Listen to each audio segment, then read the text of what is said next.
Don't miss this opportunity. Saul is no longer the king. How long will you mourn? God asked Samuel, how long will you mourn for Saul? God has moved on to David. Saul is no longer the king. Saul is representing the past. David is now. David is the future. God is doing a new thing. David is the king. God is saying to pick up your cross. Pick up your cross and follow him.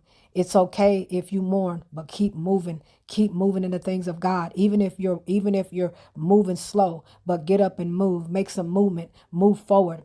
Continue to move and don't look back. Don't be like Lot's wife and look back so that you don't turn into a pillar of salt. And when I say a pillar of salt, I mean where you don't get stuck, where you don't get stagnant, where you get stuck in a position, but move forward. God is doing a new thing. God has moved on. It's a lot of times we get stuck, but God is saying that Saul is no longer the king. God has moved on to David, and he is doing a new thing. He made David so successful, and a lot of times we keep looking back and we want to live in the era of Saul, but God is moving us into the David area, and the David area is prosperous. The David area, God has already destroyed the Goliaths, so you don't have to worry about dealing with Goliaths because God has taken the Goliaths down, so you don't have to worry about the giants.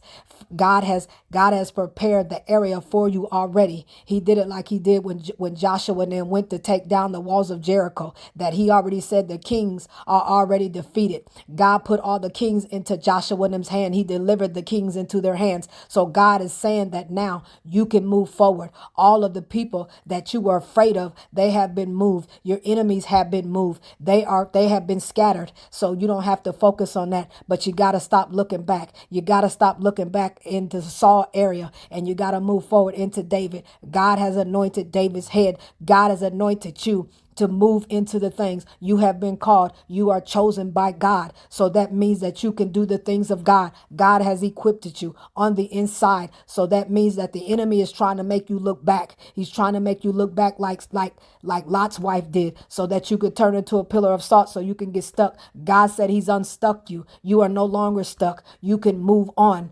You was once stuck, but God said that now you're not. So move forward into the things of God and do what God has called you to do.